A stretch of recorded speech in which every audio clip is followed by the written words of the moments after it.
Boa tarde, pessoal.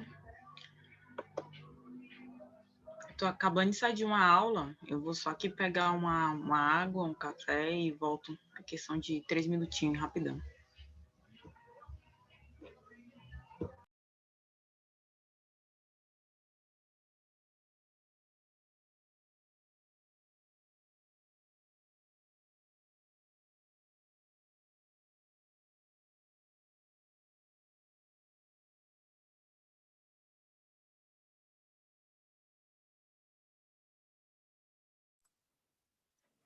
Boa tarde, pessoal. Tudo bom? Boa tarde ali quem falou no chat. Júlia, Bia, Matheus, Cris, Enzo, Camila. Beleza, minha gente? Como é que a gente tá? Tanite, aí que tem mais gente ali. Daniel, Eduardo, Mateuzinho. Beleza, galera? Boni, como é que vocês estão? Oi, professor. Tô bem. Queria comentar que hoje, na aula de Ciência Política da UNB, a gente teve Lélia Gonzalez. Foi, é? Ah, pô, você já tava craque já, né? Que você já apresentou. Eu tava. Sei, Tanite. Oi? Você já estava craque, né? Porque vocês apresentaram o livro inteiro dela ano passado. Sim, eu sabia. Tipo assim, a professora passa uma videoaula no começo da aula, né? Um resumo do texto e tal. E aí, a professora, depois da videoaula, só promove um debate. Só que, tipo assim, ninguém queria falar nada na aula, ninguém falou nada. E a professora tava muito triste. Ela falou, tipo, gente, se ninguém falar nada, eu vou ter que desligar. Aí eu comecei a conversar com ela, aí foi, tipo, 1 hora inteira só falando. Foi, é? Ah, top, pô. Qual que era a professora, Bi? Esqueci. Marília Oliveira? É de ciência política, ela é de CP, é? Aham. Ah, não, massa, pô. Pô, bom demais. Bom que tá circulando aí os autores, bom que vocês também já estão lendo aqui, pra lá. Show de Sim. bola. E era uma E autora... pra aula que vem vai ser a balestrinha. Eu só lembrei do Gabriel. Aí, pô, tá falando, tu tá bem acompanhado, teus professores aqui, pô, do grupo, só te colocando Não nas é? leituras aí, pô. Show de bola, pô. Massa, fico feliz com essas coisas, pô. Minha gente, então vamos começar o encontro de hoje, até porque eu já peço um pouco de desculpas, que eu só vou poder ficar, sim, há um bom tempo já, né? Até 6h30, né? 6h30 daí, porque eu tenho um outro evento, 7 horas, lá na Estadual de Feira de Santana. E aí eu vou ter que sair um pouco antes para ir lá, testar o microfone, não sei o quê, não sei o que lá, essas coisas. Aí talvez eu tenha que sair antes, né? Estamos aqui nessa temporalidade maluca, né? Daqui dos Estados Unidos, falando com vocês no Brasil, depois indo para a Feira de Santana. Ave Maria, minha gente, é assim que é o mundo em 2021, ninguém imaginaria, né? Mas enfim, pessoal, hoje vamos começar, né, o nosso semestre do PABIRU, do nosso grupo de estudos. Para quem está chegando agora, né, eu reconheci algumas pessoas novas que não participavam, Enzo, Camila, deixa eu ver mais quem aí. Quem não sei, pode ter mais gente. Daniel também, se eu não estou enganado. Eduardo eu conheço, Eduardo Diamantino, foi meu aluno, mas nunca participou do PABIRU. Assim, eu acho, né, Eduardo? Enfim, como é o primeiro encontro, vou fazer algo bem breve aqui de apresentação, até porque quem já está há mais tempo já deve estar assim, lá ver o Marcos de novo, contar a história do PABIRU, quem somos, né? Mas o PABIRU é um grupo de estudos, né? Já vai indo para o seu terceiro ano no IDP. Ave Maria, esse terceiro ano, minha gente, é um ano, 2 anos, melhor dizendo. Chamava-se GECAL.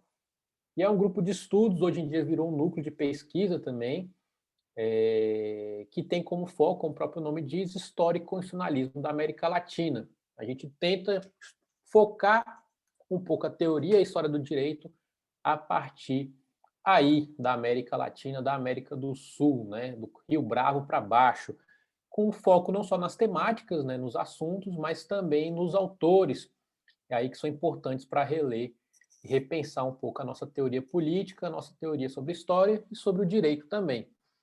Enfim, a gente vem fazendo esse movimento já tem 2 anos, né? Já tivemos um ano que estudamos constitucionalismo boliviano, equatoriano, outro ano, história do constitucionalismo colombiano na época das independências.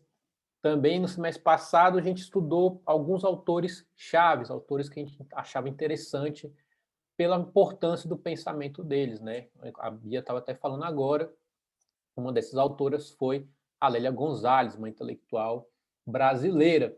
Enfim, dentre esses autores do semestre passado, surgiu o último, inclusive, que era o Alfredo Bozzi, um autor que trabalha aí com história brasileira, um autor muito importante, e que pensa a história e a formação brasileira por meio aí do debate cultural, do debate literário, do debate das artes, das expressividades.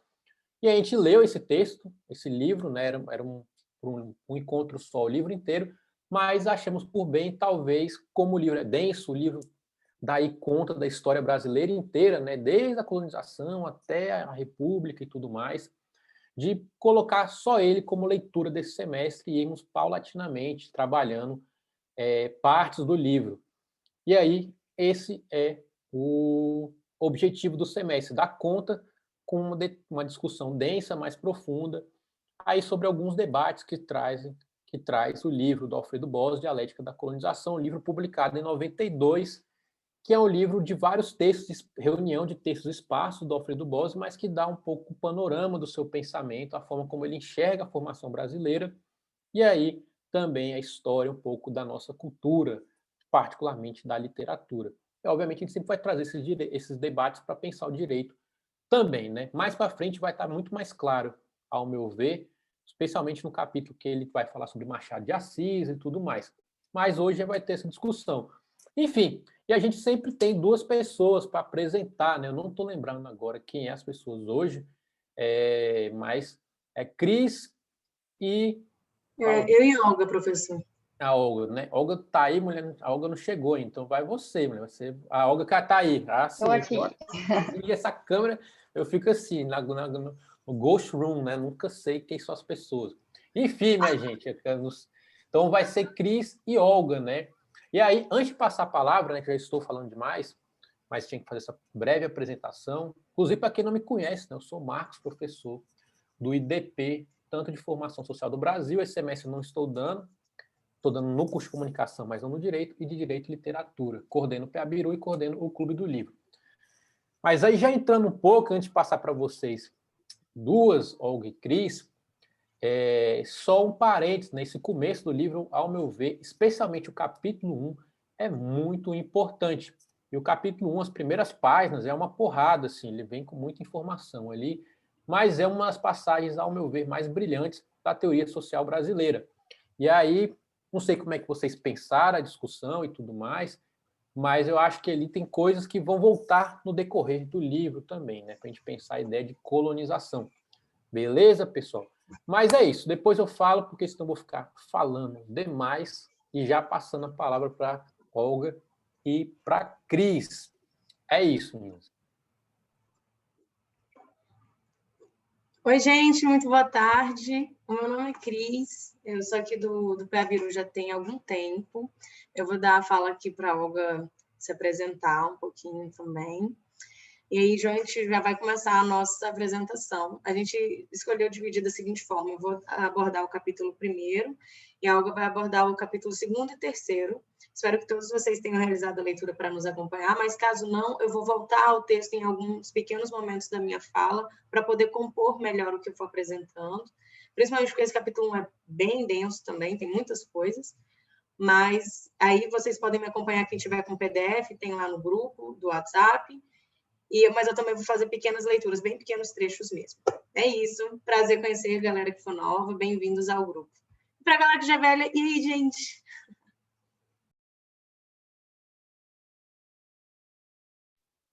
Oi, pessoal. Estão me ouvindo? Me escutam? Sim. Eu sou a Olga, estou no 3º semestre. Eu entrei recentemente no PABIRU, mais ou menos. E, como a Cris falou, eu vou apresentar o capítulo 2 e 3.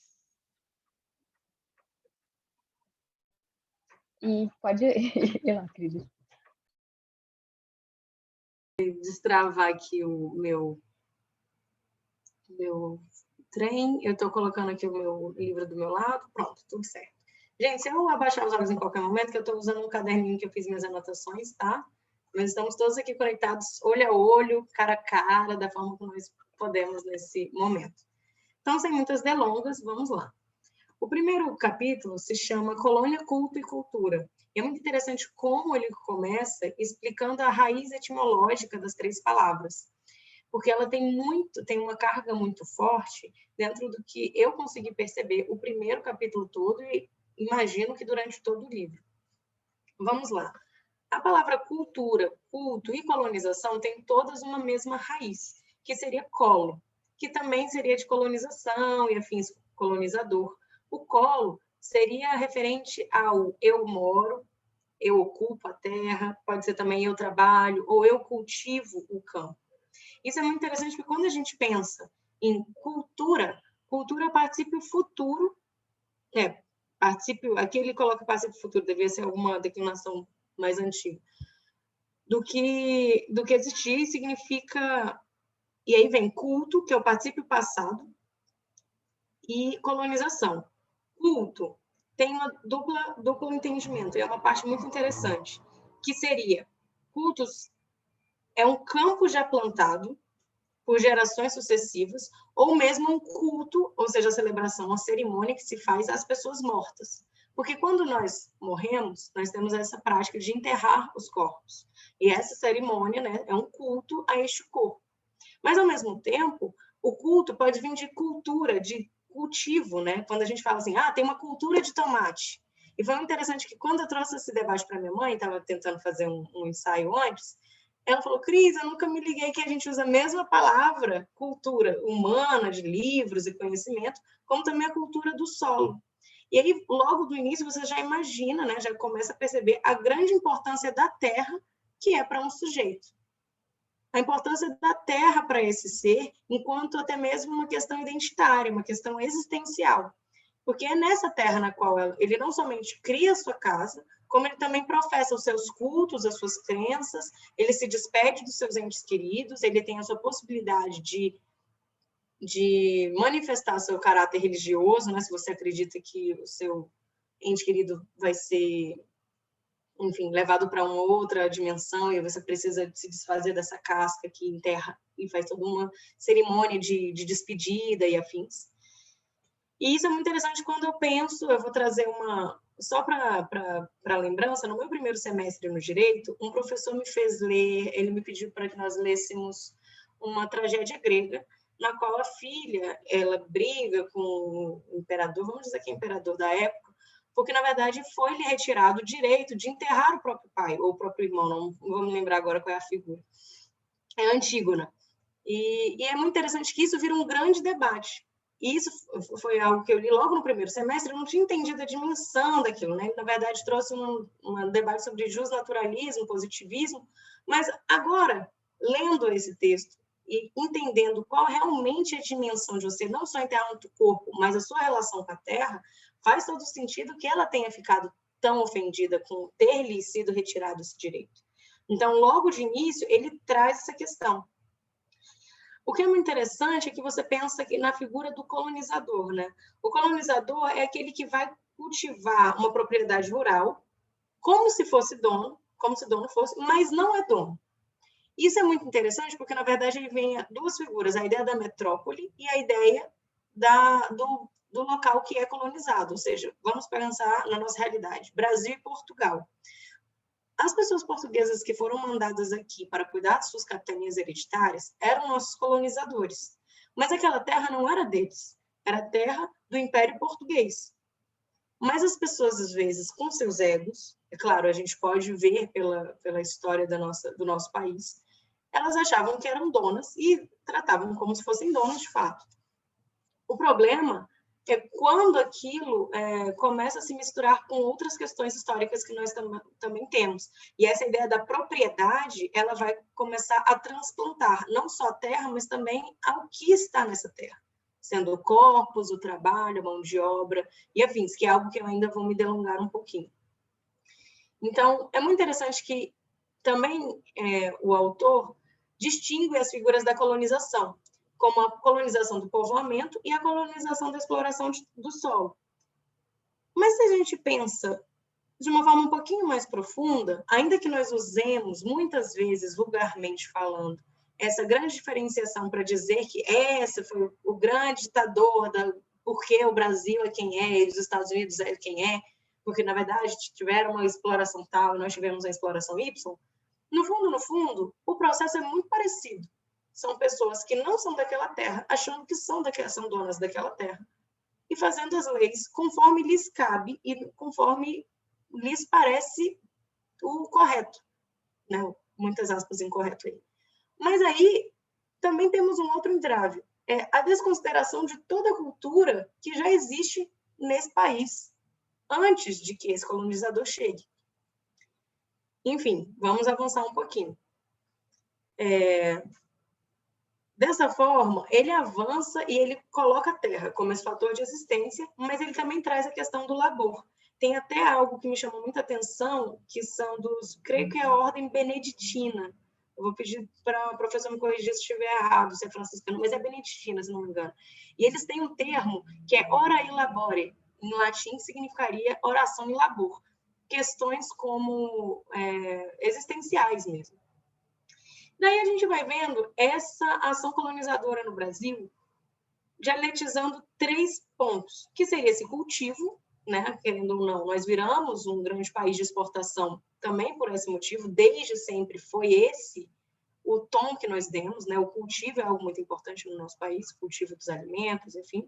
O culto, a questão religiosa também, algo muito trabalhado nesse primeiro capítulo e também muito vivenciado no nosso país, como uma questão até identitária e existencialista. E da cultura. A cultura que podendo ser vista da forma ambígua, como eu já trouxe. Daí, é interessante a gente pensar nesse projeto expansionista que ocorre dentro do Brasil, das capitanias hereditárias, para outros locais, né? Vão descendo, vão para o Rio de Janeiro, e mais recentemente, nos anos de 70 e 80, houve o projeto expansionista para dentro do Brasil. Mas o que a gente pode pensar é que, apesar do avanço do tempo, esse projeto expansionista no nosso país sempre foi algo muito cruento, sempre foi algo muito desrespeitoso com aqueles que estavam antes naquele solo.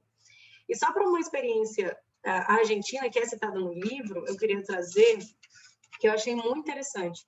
Houve uma conquista do deserto argentino pelos colonizadores de lá, ou seja, os espanhóis.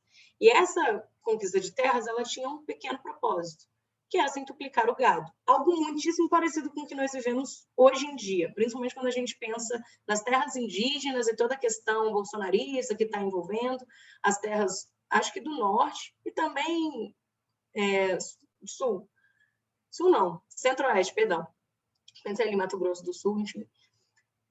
Quando nós vemos agropecuaristas invadindo terras que são indígenas para que eles façam o cultivo do que eles plantam, então multiplicar as cabeças de gado que eles têm, é um processo muitíssimo parecido com o que a gente vê narrado nesse livro. E aí vem a coincidência temporal que o autor elenca, que eu achei muito interessante.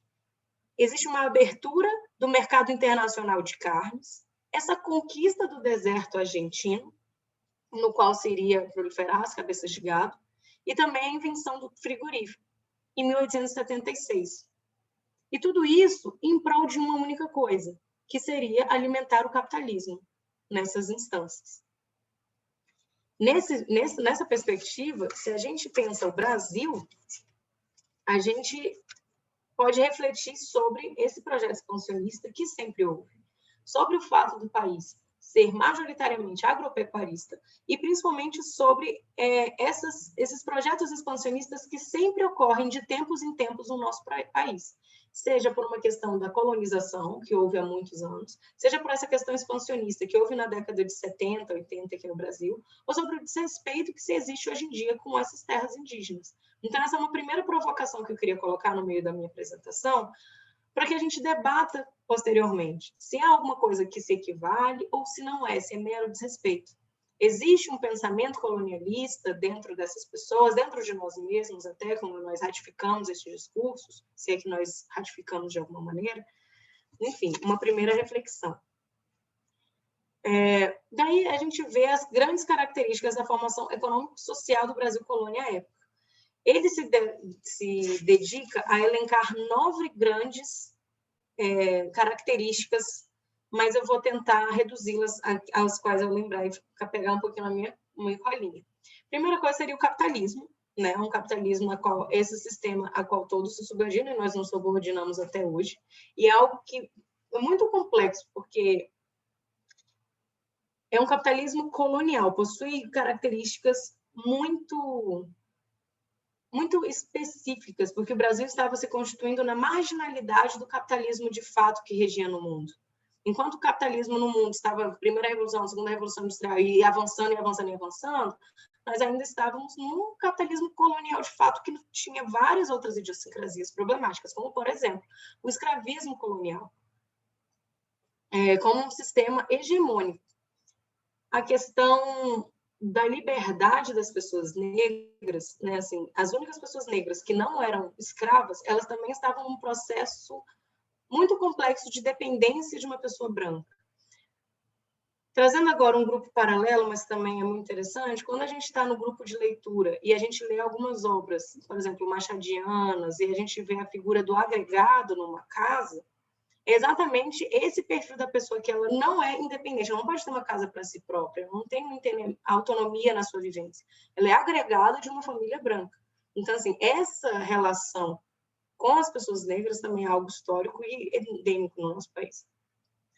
Enquanto isso, a estrutura política era formada, e outra provocação, por que não pensar que até hoje por pessoas não só brancas, mas também tidas como boas pessoas. O homem médio, o homem bom, né? A pessoa de bem, é isso que as pessoas usam em geral, né? O homem de bem. E até hoje a figura do legislador, ela se confunde com essa ideia do homem de bem, que vai pensar para toda a população, mas em que medida ela está de fato pensando, já que não tem essas idiosincrasias ali. A cidadania era totalmente limitada, não sobre uma questão política, uma decisão política, mas todo o que existia por trás. Eu lembro de uma vez que o Marcos trouxe numa aula que fiz com ele, para que nós pensássemos a coincidência, de novo as aspas, né, que quase nada nesse mundo é coincidência, do processo da autorização da Lei Áurea, e 2 anos antes sair uma lei que desautoriza pessoas analfabetas a votarem, algo que se permaneceu até 1988 com a nossa presente Constituição de agora. Então, pensar que a estrutura política, ela se retroalimentava, porque eram pessoas que podiam votar nas mesmas pessoas nas quais elas se sentiam identificadas, e nunca ia quebrar esse ciclo, de forma alguma. Então, se a gente pensar na quebra desse padrão de uma cidadania limitada, e, de novo, mais uma provocação, é possível pensar na quebra de fato disso? Mas, enfim, pensando que houve essa quebra do exercício limitado da cidadania, nós só temos isso há menos de 50 anos. Então, assim, já foi possível ver mudanças? Em que medida foi o suficiente? E a pergunta mais cara é, houve de fato uma modificação? Ou seja, de fato, hoje em dia, a cidadania ela é plenamente exercível por todas as pessoas, igualmente, no mesmo pé de igualdade? Enfim,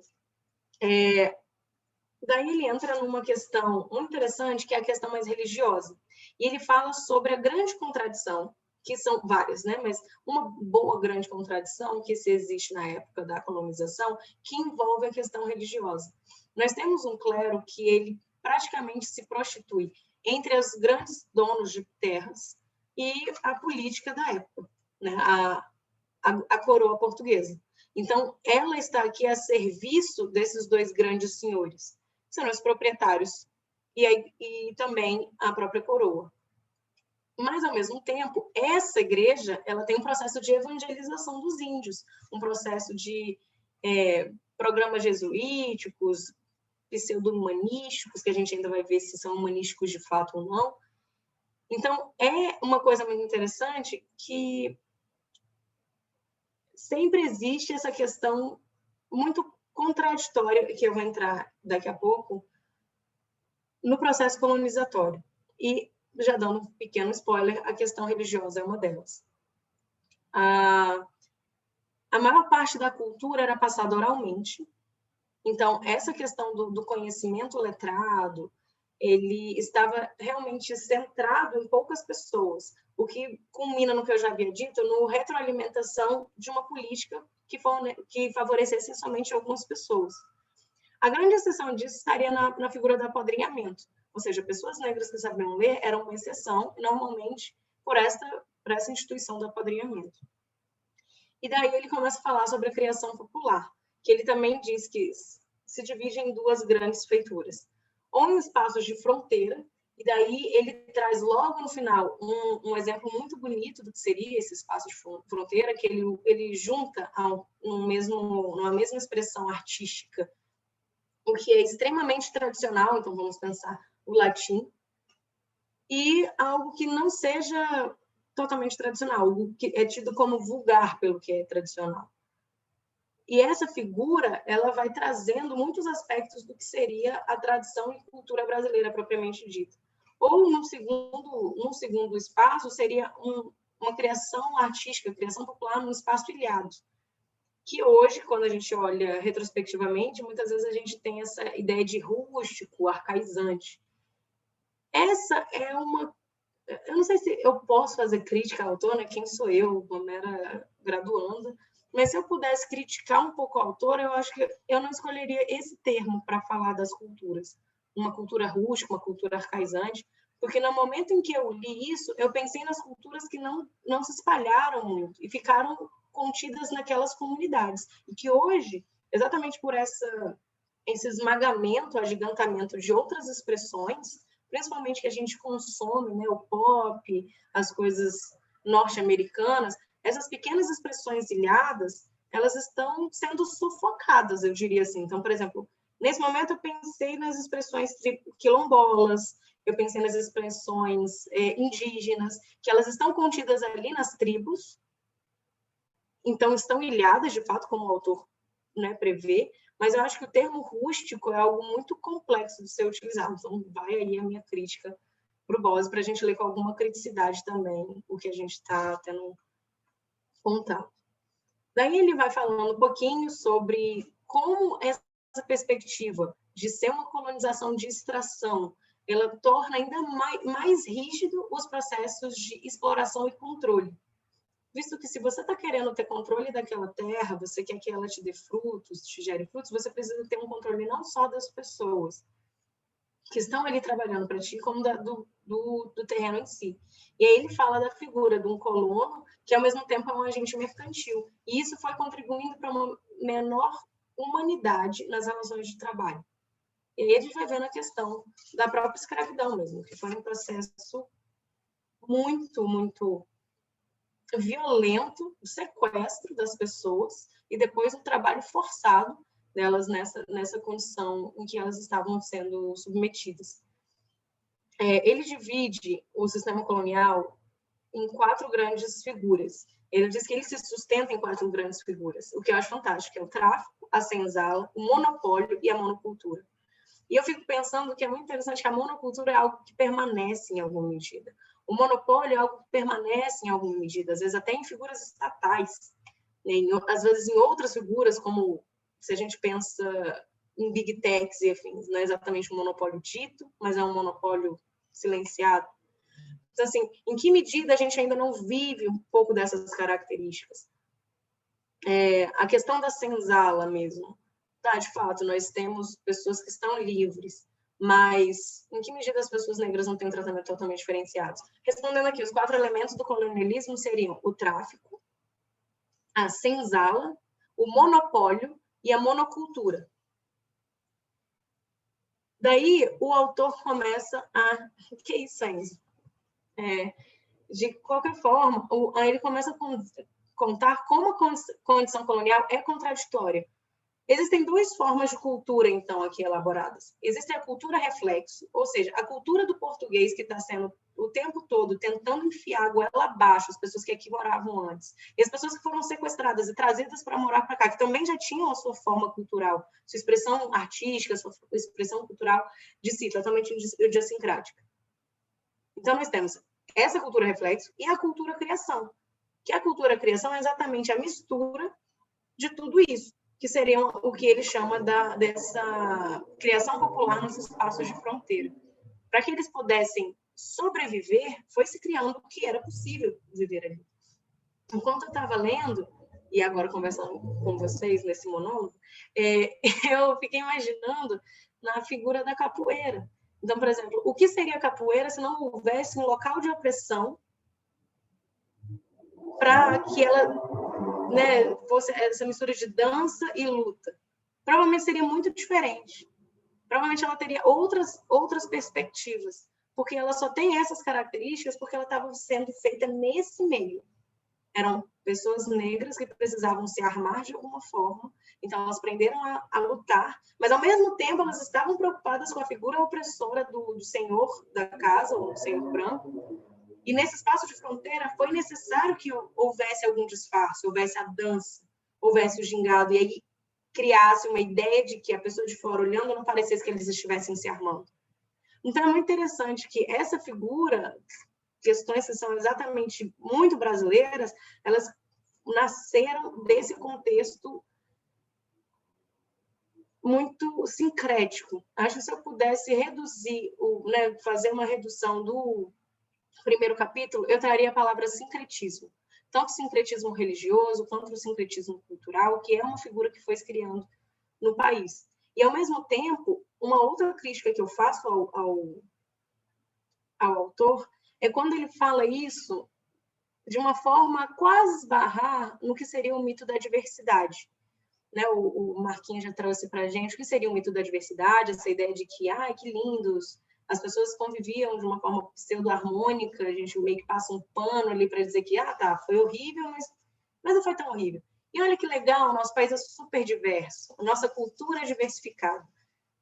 Não foi bem assim, né? Foi uma coisa bem intensa e houve essa formação do sincretismo religioso muito mais, ou sincretismo qualquer que seja, mas para uma forma de opressão, uma figura, um local do medo, um local da força, um local da violência, do que um local olha como nós estamos preocupados com a diversidade, que é algo que nós vendemos não só internamente, como externamente, né? O Brasil, ele gosta dessa figura da diversidade, até mesmo se propaga assim. Enfim, nessa época, existiam duas retóricas paralelas, que era a humanista cristã, que juntava utopia e tradição, e a retórica dos intelectuais porta-vozes desse sistema agromercantil do que eu estou falando, que mistura em cultura e colonização. E aí você vê os poetas da época. A Olga vai falar um pouco mais dos poetas da época, mas eu vou dar um pequeno spoilerzinho, só para não roubar a parte dela, que enquanto eles propagavam um discurso que muitas vezes se valia dessa ética humanista cristã, eles se valiam também desses benefícios que toda a colonização e esse sistema mercantil capitalista colonizatório estava propondo. Então, muitas vezes, até mesmo nos próprios poemas, nós podemos perceber que não era tão ético assim, não era assim tão humanista, tão cristão, tão bacana. Então, assim, eu vou deixar a Olga se aprofundar nesse tema, mas é muito interessante a gente ter isso em mente desde agora, que o processo colonizatório ele é contraditório per si. Que ao mesmo tempo que nós temos essa figura de um discurso X, as ações são totalmente contraditórias. A gente pode pensar isso dentro da igreja, vou falar com todo respeito aqui. O processo de evangelização dos indígenas foi algo extremamente brutal, não só pela desconsideração de tudo que eles eram, mas também pela forma como se foi feito. Então, assim, a gente não pode ter em mente de que a igreja era essa figura linda e bonita, que, na verdade, só quer espalhar a palavra de Deus. Em que medida você está espalhando a palavra de Deus para gente que não queria nem ouvir Deus, entendeu? Tem um meme que eu gosto muito, eu peço perdão para ficar um pouquinho mais descontraída, tem um meme que eu vi na internet, e eu lembrei muito do debate do Bose, que é um branco, um índio conversando com o jesuíta lá, que está catequizando ele. E aí o índio fala assim, pera, então deixa eu ver se eu entendi. Se eu não soubesse que Deus existe, não teria como eu ir para o inferno, né? Porque eu não estou desrespeitando nada. Aí o cara fala assim, Aí ele responde, então por que você me falou? E é um meme, é para ser jocoso, engraçado, mas ao mesmo tempo é aquela coisa, tipo, realmente, assim, se a pessoa está ali na ignorância dela e pela visão católica, ela não tem como ir para o inferno ou ir para um céu, porque, afinal de contas, ela não está de fato pecando, porque ela não tem conhecimento da palavra de Deus, por que você vai fazer isso com uma pessoa? Você vai extrapolar a cultura de um ser para assim, violentá-lo e dizer o que você acredita não é real, mas o que eu acredito é real, portanto, você tem que acreditar no que eu acredito. E aí volta com o que eu falei no início. A ideia da propriedade, a ideia da terra, a ideia do que é meu. A falsa ilusão de que algo é teu. Porque quando algo é teu, você faz o que você quiser com ele. Essa garrafinha de água é minha, não quis beber até agora, não bebo. Eu bebo quando eu quiser beber. Mas a partir do momento em que você não é dono, e aí volta a figura do colonizador, você não é dono, mas você age como se dono fosse, você tenta impregnar naquelas perspectivas que você entende como suas, o que você entende que é seu. E aí vem a ideia da propriedade até mesmo em seres humanos, né? Indígenas, negros, pessoas que eram de fato vistos como propriedade. Aí a gente vai ver até numa figura do próprio direito, se a gente está trazendo o debate para o âmbito jurídico. Pessoas negras eram comercializadas como objeto. Se isso não é uma ideia patrimonialista da coisa, eu não sei o que é. Então, assim, é a gente pensar o que é a figura da colonização, qual é o pensamento colonizatório de fato, o que ele faz com as pessoas, qual é a violência disso, e como isso pode ser observado também nos tempos contemporâneos que nós vivemos. Então, é isso. Daí vem o finalzinho, ele está falando ali sobre o limiar da escrita, ele traz a figura do Camões, que eu achei muito interessante. O Camões, ele funda praticamente o que a gente chama da tradição da língua portuguesa. E em alguns momentos eu recorri ao próprio livro, até ia falar dele aqui, mas como já estava avançado a hora, eu vou tentar ser mais breve. Então, assim, é uma parte muito interessante que ele mostra que o próprio Camões critica as próprias viagens portuguesas. Porque ao mesmo tempo em que ele pinta aquela coisa linda, maravilhosa, os conquistadores, e as lágrimas, tanto agora usando Fernando Pessoa, né? Quantas de ti ao mar de Portugal não são lágrimas, né?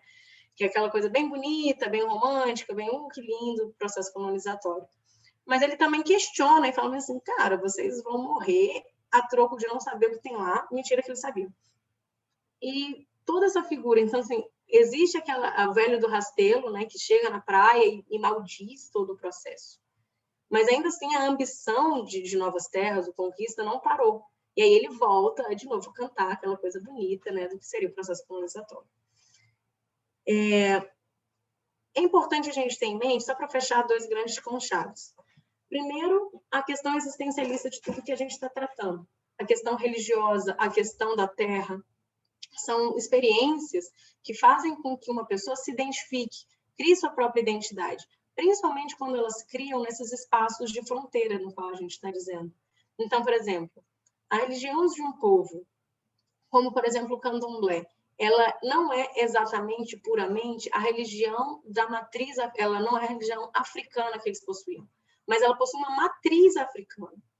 Ela foi forjada em outros espaços. É um espaço também de fronteira, porque assim, ela não é idêntica. Ela tem outras influências, pois foi criada de fato aqui. E isso é muito interessante, que você vai vendo a contribuição de dois fatores. Quando você pensa na figura de várias pessoas que até mesmo foram utilizadas pelo próprio capitalismo pela própria igreja, perdão, estou trocando todos os nomes hoje, pela própria igreja, para gerar uma certa aproximação, você pensa na figura do Seu Jorge, que, na verdade, tem um correspondente nas religiões de matriz africana. Então, isso é muito interessante, que o próprio catolicismo ele foi se reinventando, e acontece até hoje, né, para tentar ampliar os seus fiéis, e, ao mesmo tempo, existe essa conversa, esse diálogo entre o que é totalmente branco e o que é totalmente português, totalmente europeu, mas também algo que é nosso, porque não é algo que é puramente um nem puramente outro, é algo que foi criado nesse espaço de fronteira. E, ao mesmo tempo, isso fortalece a existência desses grupos que utilizavam isso como um refúgio, muitas vezes até para a expressão da sua própria identidade, para encontro de si consigo desses espaços, desses locais, e também sobre a figura do sincretismo, que é algo que resume muito do que o Bose está falando o tempo todo. E só para fechar, eu queria trazer o exemplo que eu havia mencionado anteriormente, que o próprio Bose, parece, né, pelo relato, ele foi em uma igreja no interior do país, acho que em Belo Horizonte, Ouro Preto, creio que foi em Ouro Preto, e ele assiste a uma missa, e esse padre está falando em latim, e ele fica assim, esbabacado, meu Deus, como assim essa figura fala em latim, mas ao mesmo tempo que se fala latim, a missa é propagada em viola caipira. Então, assim, nós temos dois espaços totalmente antitéticos se juntando no mesmo ambiente, que é a questão da viola caipira, que seria totalmente, né, regionalista, e aí a outra figura que é o latim clássico, sendo utilizado ali juntos.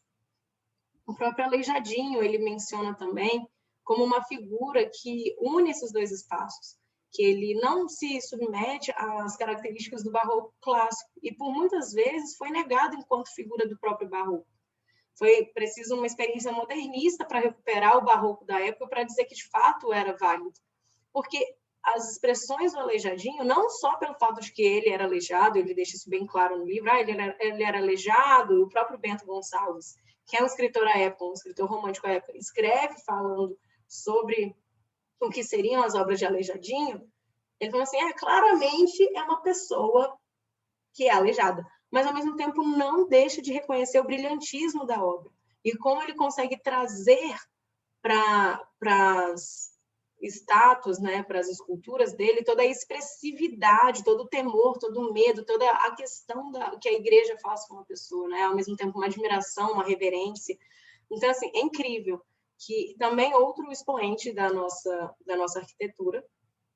arquitetura não, né, escultura, artes plásticas e afins, traz também essa questão do sincretismo. Ele não se submete ao que era o barroco tradicional europeu.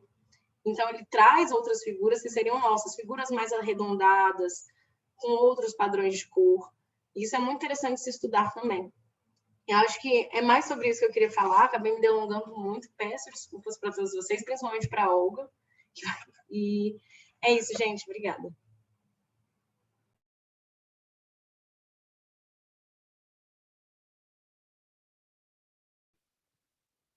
Bom, gente, acho que a Cris já deu uma introdução ótima para mim. Adorei a definição de sincretismo. Eu acho que sincretismo define muito esse livro. Eu diria que um sincretismo extremamente violento. E para já dar a entrada no tema do livro, o capítulo 2 ele fala das poesias de Anchieta, que era um jesuíta que atuou na colonização e na cristianização dos índios. Então, a poesia de Anchieta ele vai traduzir a devoção católica para o tupi.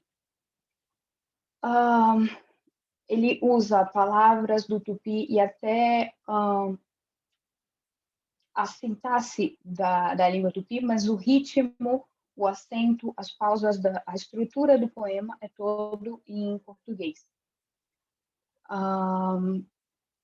E ele vem de uma forma muito cruel. A princípio, eles identificam que não havia uma religião tupi. Os tupis não tinham um culto a nenhum herói ou a um deus. Então, ali existia um vazio teleológico que poderia ser preenchido pelo catolicismo, até pelas práticas que os índios tinham, que o catolicismo vai condenar. Existia uma figura mítica e celeste dos tupis, que era o Tupã, que é uma força cósmica identificada com trovão. Foi um fenômeno que aconteceu e que atingiu uma personagem mística de forma violenta, na cabeça dela. E a Anchieta vai usar isso para representar o Deus judaico-cristão. E a mãe de Tupã vai ser Nossa Senhora. Essa vai ser a base do catolicismo que a Anchieta vai pregar para os tupis. E ele traz também um mundo maniqueísta para explicar o que é o catolicismo. Então, existe a Iangá, que é o antideus ou o demônio, que ele tem como práticas principais a antropofagia, a poligamia, a embriaguez pelo Cauim, a dança, o canto, a transe nos momentos de rituais culturais dos tupis. Ou seja, a base do que é tupi é demonizada, é vista como má, como sombria. E o bom era representado pelo lugar onde o Tupã tinha virtudes criadoras. Ele estava sempre cercado de anjos e santos, mas se vocês lembrarem do que eu defini Tupã agora há pouco, Tupã era um trovão, era um elemento violento da natureza que destrói tudo. Então aí tem uma contradição do que a Anchieta está dizendo como Deus e do que os Tupãs entendem de fato como Tupã.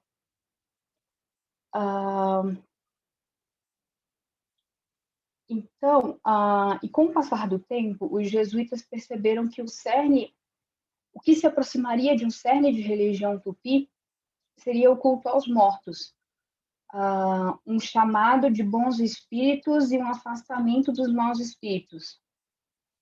E que isso acontecia nas festas, nas cerimônias culturais dos tupis, que também já era algo condenado pela igreja. E não bastasse só isso, a igreja, o catolicismo de Portugal já vinha condenando traços animistas, a magia, os mediúnicos, tudo isso como se fosse uma ação do diabo. Então,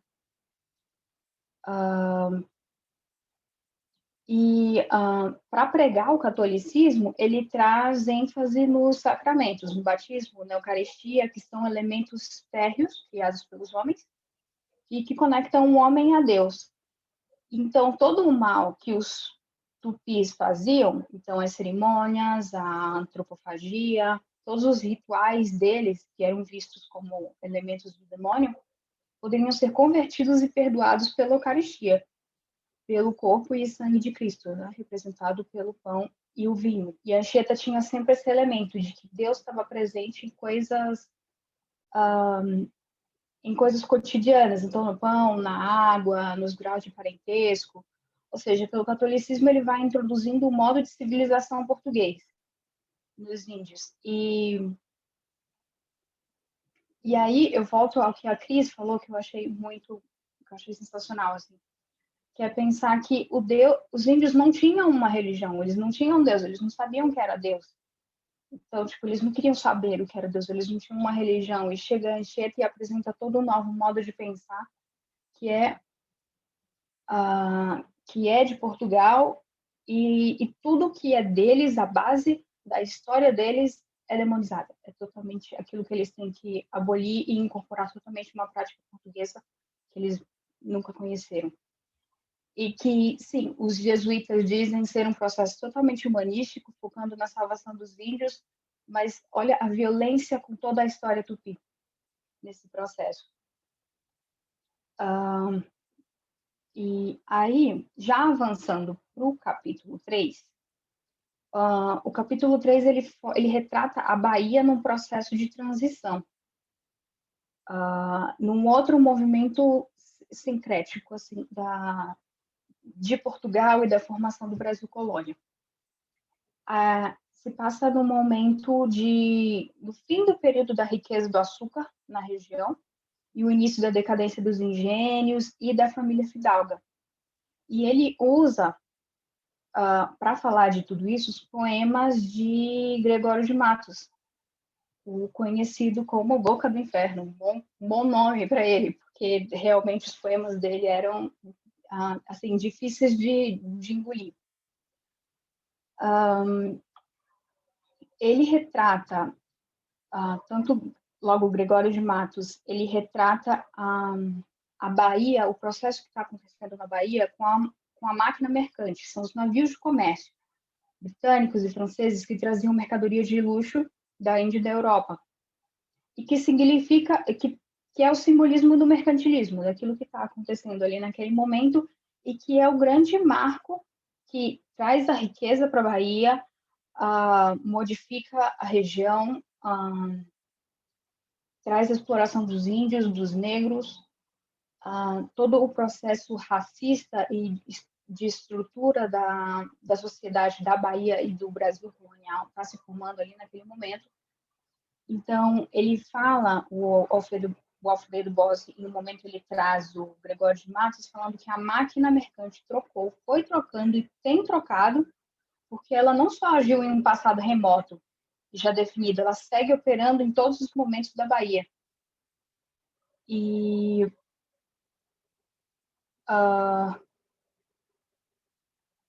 legal, a música que o professor acabou de colocar aqui, eu não conhecia essa música da Triste Bahia, mas é um poema do Gregório de Matos que abre o capítulo, é justamente falando do Triste Bahia e pobre do Gregório de Matos, que também foi meio que sofrendo um processo de decadência junto com a Bahia.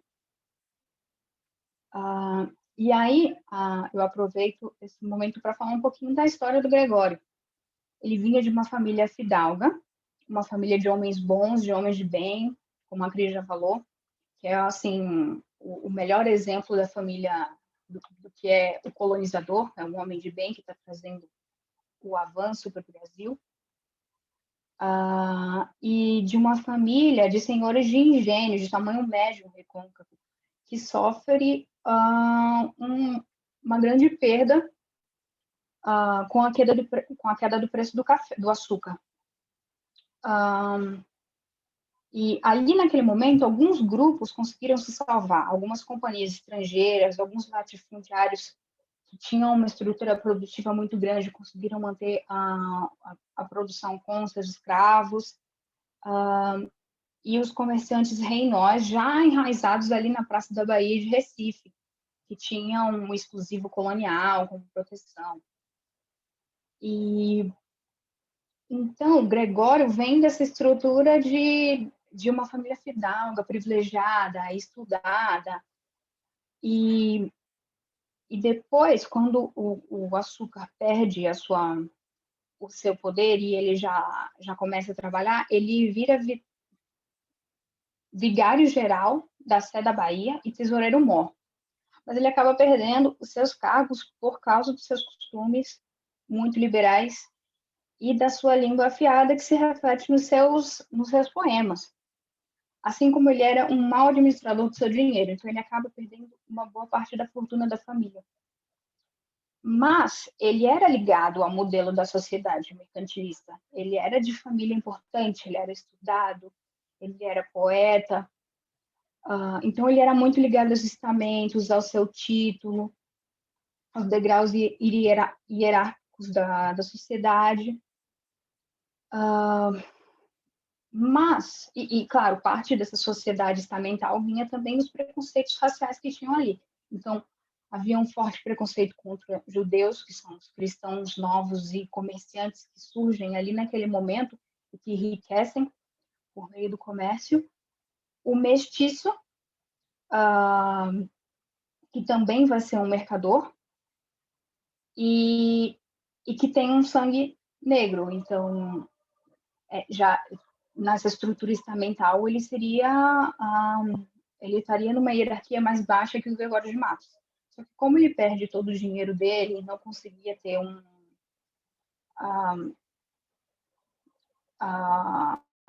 posto bom dentro da sociedade, ele tem ali ele já está caindo na hierarquia estamental porque a sociedade está mudando.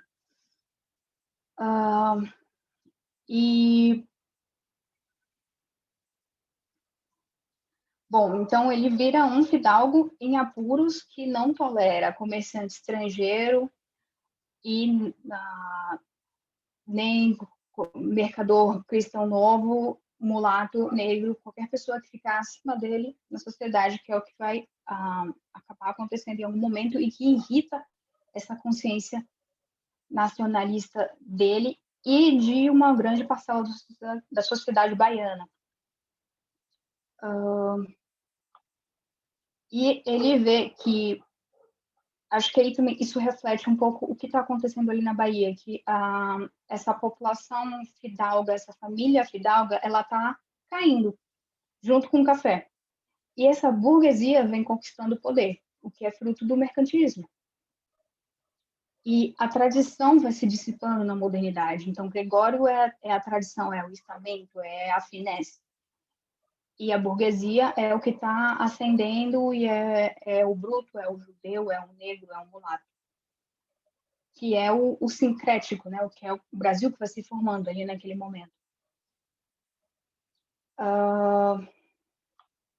E o que acontece é que, principalmente, o mulato e a burguesia, o judeu comerciante, ele começa a ocupar cargos de caráter importante dentro da sociedade, que eram reservados aos homens bons, intelectuais, de família fidalga. E assim, o dinheiro, ali naquele momento, o dinheiro começa a alcançar tudo, já não é mais a família fidalga. E o preconceito de cor e de raça vem em Gregório quando surge o risco de concorrer com um ato por dinheiro e por prestígio. Fatos que, assim, e até o código do antigo regime, aquele que vai ficar nos grandes postos, só poderia ser compartilhado com uma certa linhagem, está perdendo espaço para os comerciantes, para os burgueses e para os mestiços. Vale lembrar que, nesse momento, tem os mestiços povos que vão se agregando a famílias abastadas, conquistando postos nos fóruns e postos na Sé, que já são deferências que estão sendo negadas a Gregório. E isso tudo, todo esse sentimento de decadência da aristocracia, da classe alta da Bahia e essa ascensão dos mulatos, dos judeus e dos negros vai se refletir na poesia de Gregório de Matos, mostrando o que está acontecendo na sociedade naquele momento, como ela está se formando, qual é esse sincretismo que está acontecendo. Então, ele tem uma poesia burlesca que vai retratar esse preconceito contra o judeu, esse preconceito contra o mulato, com o negro, e mais em específico, a mulher negra e a mulher mestiça. Tem uma presença muito forte das poesias dele, que é um misto de luxúria com desprezo. É uma atração física, uma repulsa, um sadismo. Eu acho que o Marcos até falou isso um pouco nas nossas aulas de formação do Brasil, aquela aula um pouco difícil, dolorida de assistir. E Gregório de Marcos, ele traz toda essa estrutura preconceituosa e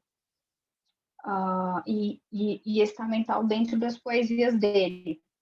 E aí tem uma questão que marca bastante as questões das classes. A mulher que é de uma classe boa, que é de uma família fidalga, ela tem uma lírica amorosa, cultista, idealizante. E a mulher negra e a mulher mestiça é uma poesia totalmente chula, grotesca, ofensiva, que repaixa a mulher a um nível desprezível, assim. E o soneto mais célebre de Gregório de Matos é uma confissão de uma desobediência contra os mandamentos de Deus. Então, ele era de uma família fidalga, uma família boa, mas as poesias dele mostravam uma desobediência contra aquilo que era pregado como o moral, o correto, o aceito pelo catolicismo. E não só dele, como dos moradores da Bahia, que é codificado em 1 ou 2 atos, e que, mostrando os pecados dos mandamentos. O livro até fala de poesias que ele fez de pensamentos pecaminosos com até a mulher do filho dele. Era algo assim bem complicado.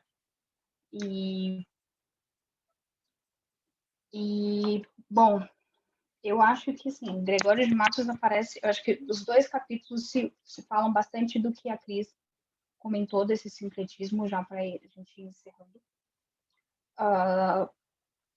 de como que é o colonizar o índio de uma maneira violenta e tirando tudo que é base dele. E depois, já na Bahia, mostrando esse conflito do estamental que vai perdendo poder, vai perdendo espaço, porque é a base do brasileiro, né? Que vai ser a base do brasileiro, que vai se mistificando ao longo do tempo, miscigenando, desculpa.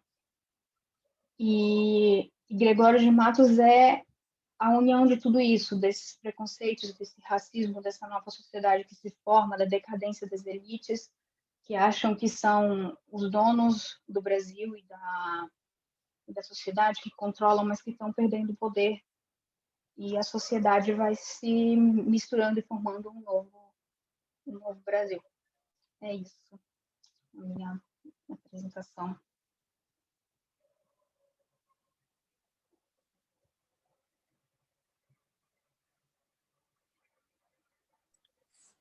Opa, Cris, Olga, obrigado aí. Eu acho que vocês duas fizeram um panorama bem denso assim dos 3 capítulos, né?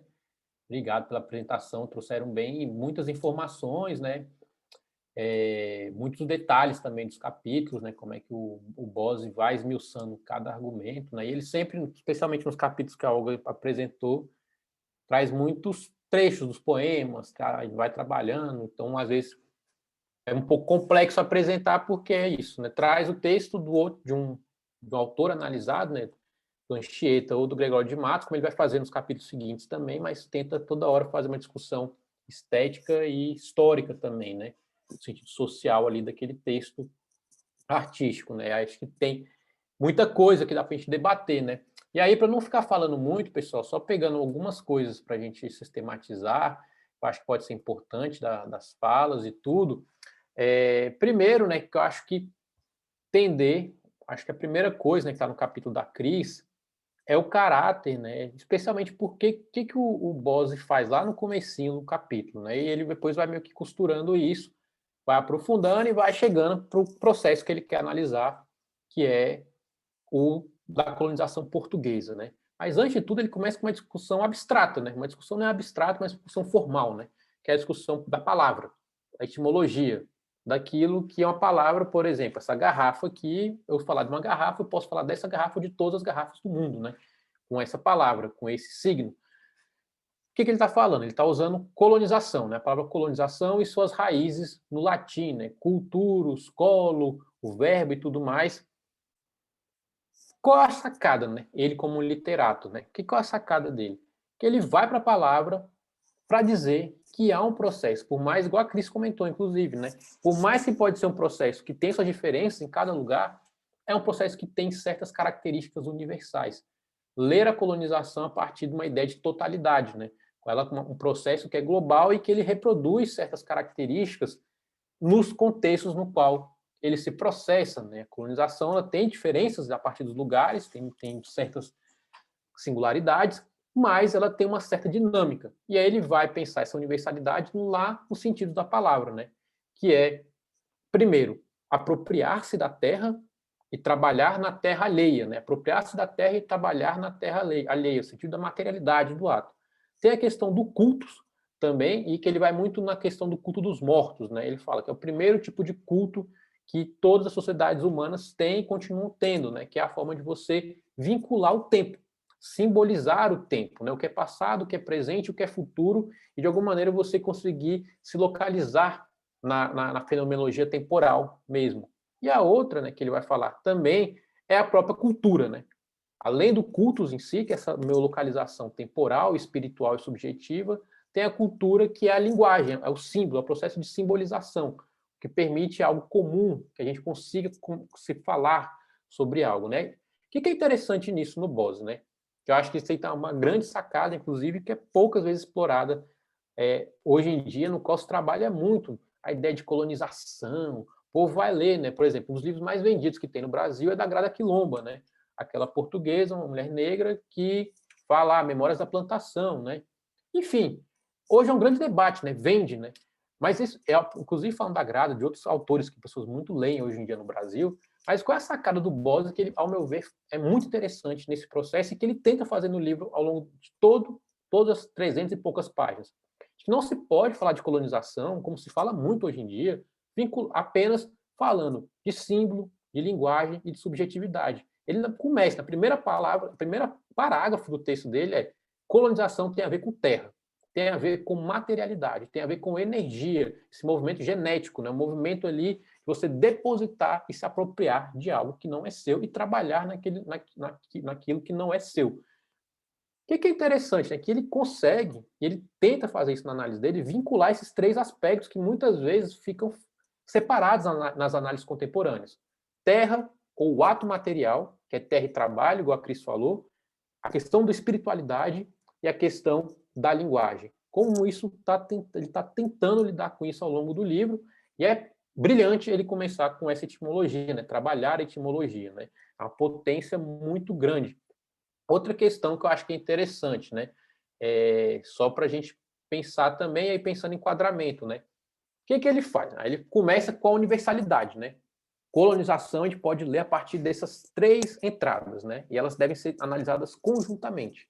A gente tem que fazer um esforço analítico e político de trabalhar a colonização a partir desses três elementos: materialidade, espiritualidade e linguagem, cultura em geral. Aí ele começa a reduzir o objeto dele, que também que a Cris trabalhou, que é a transição da Cris para os capítulos que a Olga passou. Começa a localizar. Eu vou falar de colonização portuguesa. Tem a colonização como um movimento universal, mas tem uma, e que é a primeira. Inclusive, ele tem uma citação que ele usa na Enciclopédia Britânica. A colonização começa com os portugueses lá no século XV, né? É um modelo de colonização moderna, os portugueses, e aí tem, inclusive, uma singularidade de estudar esse modelo. Aí ele começa aí a funilar. E aí ele começa a andar, né? Ele vai para os Lusíadas, e depois, nos capítulos seguintes, ele vai fazer a viagem toda que ele vai fazer no livro, que são os 500 e poucos anos de Brasil. E aí, o que a Olga apresentou são os 200 primeiros anos. Primeiro, o padre Anchieta, o padre José de Anchieta, para pegar os primeiros séculos de colonização, século XVI, e aí ele começa a entrar com o Gregório de Matos no século XVII, que ainda vai trazer o padre Antônio Vieira e o Antonil, que a gente vai trabalhar no próximo encontro. Então ele começa a andar. Por isso que é importante, a gente está andando na história brasileira também. O Anchieta é modelo, né? Ele fala, nosso primeiro intelectual militante. Mas é militante de quê? Da colonização, da imposição do modelo civilizacional europeu sobre os povos que aqui habitavam, que aí habitavam, né? Os povos indígenas. E ele vai falar que não é algo simples, né? A gente pode ler o processo de colonização como uma imposição. E não é muito bem isso que ele está falando. Lógico que é uma imposição, mas que ela é mediada, né? O Anchieta não chegou aqui, é o catolicismo e pronto. O que a Olga falou, né? Não é isso, né? Que a Olga falou, assim, justamente para enfatizar o que o Bose falou, que há uma mediação. Não é chegar e colocar os códigos europeus. Ele fala para um público específico, aquele público indígena, lógico, como objetivo, que é colonizar, que é civilizar, que é evangelizar. Civilizar, entre aspas, né? Evangelizar. Ele vai adaptar a linguagem, vai incorporar elementos indígenas, ainda que simbólicos, vai tentar lidar com aquela população que ali vivia, mas com o objetivo, civilizar. Enfim, o segundo capítulo, né, que é o do Gregório de Matos, já é o século XVII, né, os 1600, o que está acontecendo ali?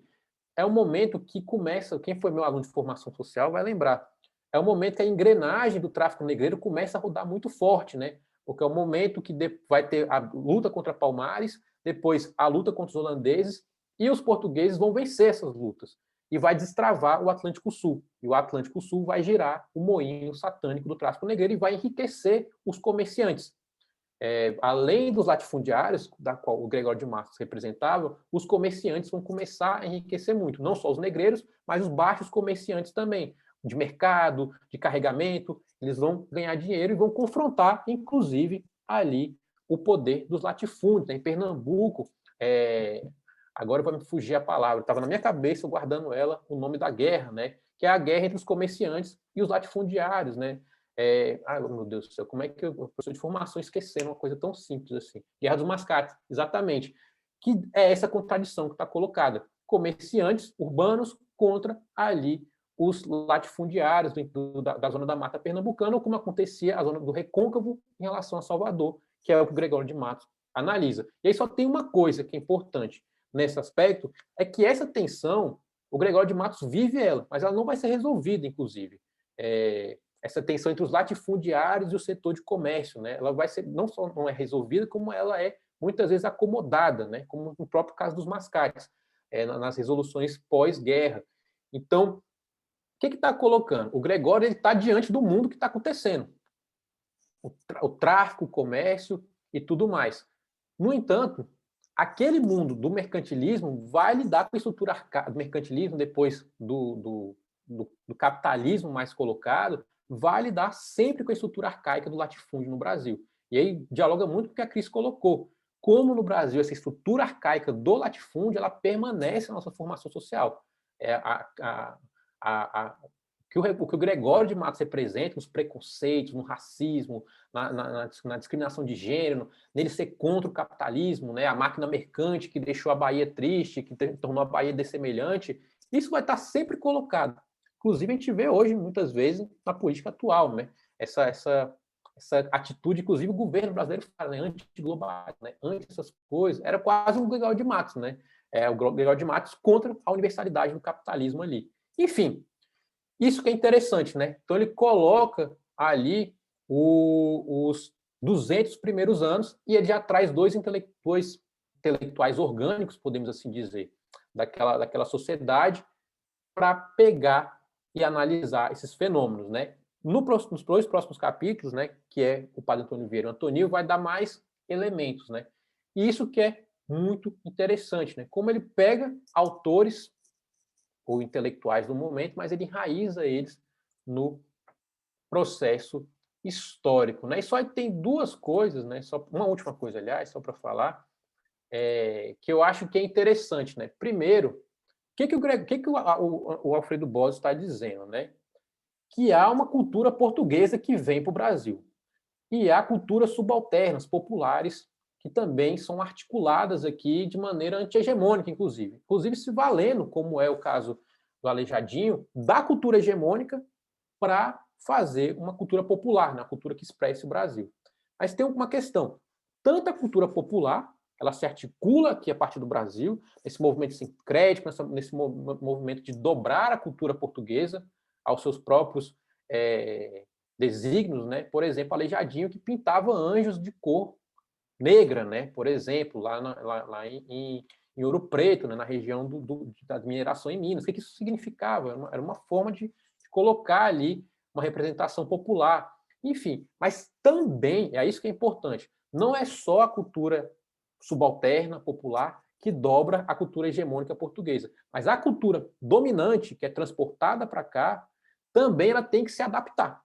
É isso que ele está colocando com o José de Anchieta. O José de Anchieta ele não é uma mera expressão do barroco português, por exemplo. Né? Inclusive, o Alfredo Bozzi concorda lá com o nosso Angel Rama, que a gente leu. Né? O barroco se cria, de fato, na América, porque é uma forma de adaptar um movimento cultural que existia na Europa àquela sociedade. Um movimento que, inclusive, vai ser adaptado tanto subalternamente, mas também para a dominação.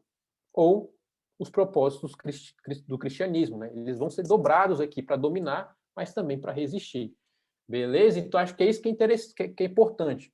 Como esses fenômenos culturais globais eles são tracionados pela nossa própria lógica, que é uma lógica colonial, como a Cris colocou os elementos. Né? O que é essa colonização portuguesa? Isso é muito importante, porque tem só a última coisa mesmo, o Bozzi é marxista, né? Então ele está toda hora ele puxando a análise dele para a estrutura econômica, para a estrutura produtiva da sociedade. Beleza, pessoal? É isso, falei demais, mas é porque realmente esse começo, esse start no livro, foi excelente a apresentação de vocês, é porque traz muitos elementos e a gente tem que, inclusive, entender a metodologia do Bozzi também, né? Como é que ele faz, ele não é qualquer autor fazendo debate sobre colonização. Beleza, pessoal? É isso. Eu queria só complementar a questão que você falou do marxismo. Eu fui atrás de um livro de crítica literária marxista para poder colocar todo mundo no mesmo tom. Então, seria basicamente que esses setores, né, da literatura, eles não vão possuir a ideia, né? Estou pedindo licença só para ler. Não possuem desenvolvimento autônomo, mas são consequências e manifestações do desenvolvimento das forças materiais de produção e da luta de classes. Então, essa crítica, né, da qual se vale também Bozzi, ele está procurando, né, tanto a materialismo dialético, como também a questão da luta de classes. Só para colocar todo mundo no mesmo tom, né? Não sei se todo mundo conhece a crítica marxista, mas foi algo que me faltou muito da primeira vez que eu li. Não estava tão fresco, então, assim, agora que eu fui atrás recuperar, acho que foi muito bom e importante para a leitura. É isso, seria um grande prazer ouvi-los.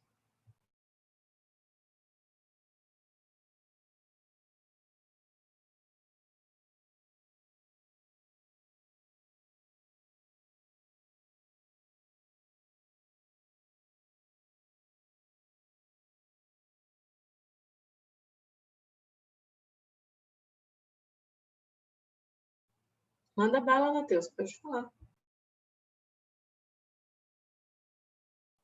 É que eu fiz umas anotações aqui que eu só estou procurando por lembrar mais ou menos o que eu ia falar.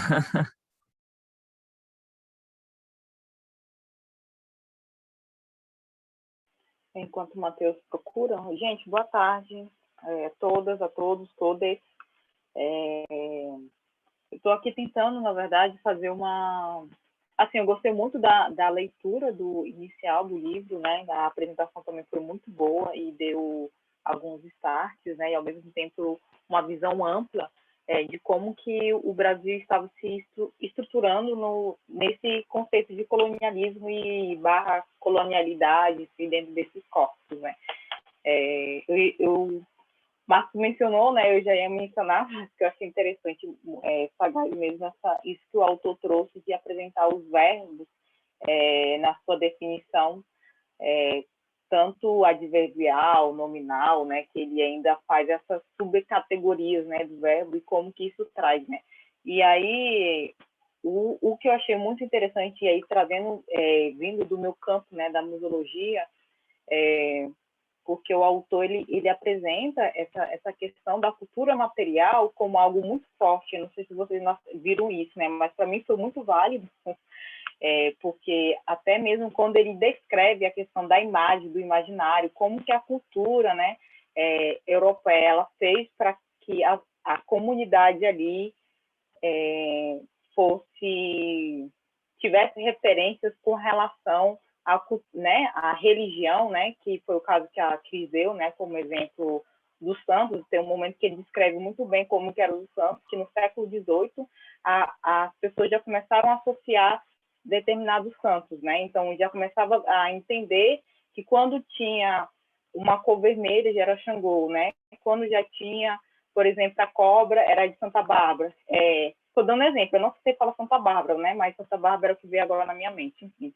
Mas isso foi muito, muito bom. E, para mim, de abrir outra visão também, é que ele apresenta de forma muito forte mesmo que como que os corpos negros, realmente a cultura negra africana, ela, por mais que ele não detalhe, assim, de forma assim, aconteceu isso, assim, assim, assim, da forma como ele fez com os indígenas, mas dá para ver minimamente que ele buscou esse acesso a essa informação.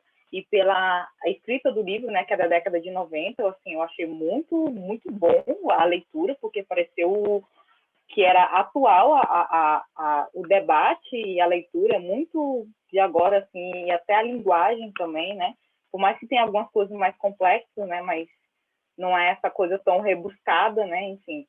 Mas, voltando o que eu estava falando, essa materialidade, né, de trazer a cultura, como que a cultura está muito bem fundamentada, né, e como que isso tudo pressupõe realmente de um território, de uma territorialidade, de uma materialidade das coisas, né, e aí em todos os campos e em todos os âmbitos. Eu acho que, no mais, acho que foi isso. Eu tinha algumas perguntas, mas acho que não é nada tão relevante, porque eu acho que as meninas foi muito boa a apresentação, e aí eu estou muito feliz, né, com a apresentação de vocês, parabéns. A única coisa, né, que eu discordo, né, Cris, vou discordar de você, eu não sei se caberia, e da Olga também, o termo sincretismo, né, porque para mim, né, eu acho sincretismo um termo muito escorregadio, e eu acho que o termo nem existia sincretismo, então eu acho que ele soube realocar muito bem os conceitos dados a década em que ele escreveu, ou dada a década que foi publicado, né? Então, se foi publicado em 92, provavelmente se é o nível aí de uma das suas 300 páginas, 400, né? Então, acho que minimamente década de 80, né, e década de 80 no contexto, né, o que estava acontecendo, né, aqui, né, no nosso momento. Então, acho que é interessante, talvez, minimamente, a gente tentar observar onde que esses autores estavam, em que contexto que a obra foi escrita, né, porque a gente vê a publicação, mas não sabe quando que foi publicado, né, enfim. E aí, o Marcos, eu fiquei com uma dúvida aqui. O capítulo 17, que você falou, ou o capítulo 2 é referente ao capítulo 17? É o século 17? E o capítulo 1, que é o século 16? E aí o século 15, então, não tem uma descrição? Tipo, o 15 seria apenas quando o autor ele descreve sobre a colonização em si, quando está começando? Não, o 2 é sobre o século XVI, né, os 1500, né, que é com o padre José Anchieta. E aí o 3 é século XVII, né, que é dos 1600, tá, com Gregório de Matos. Beleza? É que essa coisa do século, eu sempre falo a informação, para quem for meu aluno vai lembrar de eu falando isso. Né? Eu trabalho com história, mas toda hora eu tenho que ficar me lembrando. Quando a gente fala século XVII, tem que lembrar que é 1600. Século XVIII, 1700, é o século uma... Fala século uma forma, mas o 1000 e porrada é como se fosse um a menos, né? Século XVIII é 1700. Então é isso. Capítulo 2, os 1500, que é esse primeiro momento da colonização com o padre José Anchieta. E o capítulo 3 é os 1700, né? Os 1600, é o século 17. E aí só uma coisa, que é o da crise, né? É uma discussão mais ampla e pré-colonização, inclusive, com Lusíadas e tudo. Pré-colonização, assim, momento inaugural da colonização ali, falando de Índias e tudo mais, para localizar a colonização portuguesa, né? Então, é uma discussão mais ou menos do início da colonização no século XV, né? Século XV para o XVI, dos 1400 para os 1500. Beleza, Tanit? Capítulo 1, nesse caso. Sim, é só mesmo porque eu fiquei tentando entender o tempo que eu fiquei na Bahia em relação aos contextos históricos e inclusive aos monumentos que tem na cidade, né? Como que isso é feito através desses personagens que são aqui narrados na poesia, enfim. Com relação, aí eu só queria indicar, né? É o segundo capítulo que vai falar sobre essa troca da mercantilização, não, o segundo não, no terceiro, né, que vai trocar da troca da mercantilização, né, na literatura, Água de Barrela, né, que foi o livro que ganhou o título junto com o do Marcos Nício, né, na mesma época, esse livro, que é da autora Eliana Alves Cruz, ela ela descreve também isso em Cachoeira também, parte do engenho, né, que é o engenho de Natividade, que é enfim, né, ela faz esse percurso, fala também um pouco sobre esse engenho de uma família escravizada, e ela fala um pouco dessas pessoas até a década de agora. Na verdade, ela faz um traçado, né, como a literatura, né, vale muito a pena, né, conta a narrativa de uma família que veio através da materialidade, né, que é um cordão de Xangô, né, que a família dela tem, né? Então, tipo, e aí ela narra desde a África até aqui e como que esse engenho chegou, e aí ela consegue recuperar até uma pessoa escravizada da família dela através desse fio de conta. E aí fala no contexto de Cachoeira, né, na verdade. Então, acaba transpassando esse contexto da mercantilização. Então, vale muito a pena nesse contexto de ter a noção do todo, né? E é porque eu tô com Úrsula, né? Aí eu já fiquei tentando lembrar, já que foi a primeira romantista brasileira, mas ela é do século XIX. Mas, enfim, a gente vai ter oportunidade para falar mais sobre isso.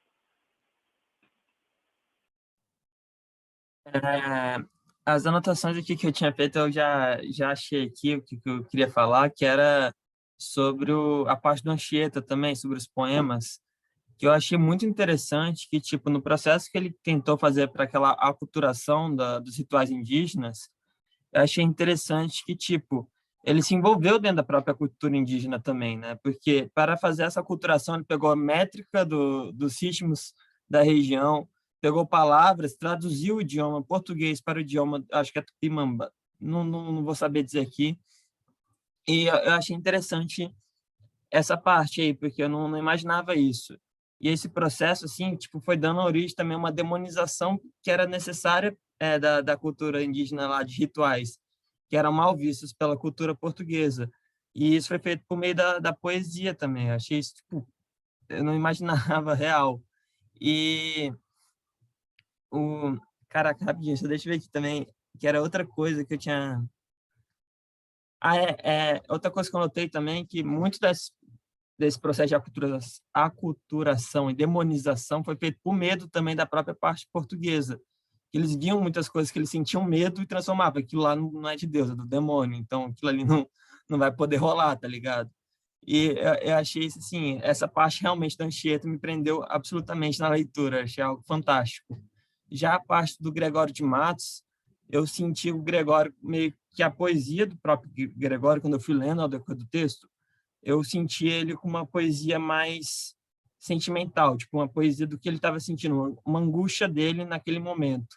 Como é esperado dele, né? Porque a situação que ele estava, que um latifundiário médio, na abertura dos portos, tudo mais, ele estava meio boladaço com tudo que estava rolando. E achei isso muito interessante.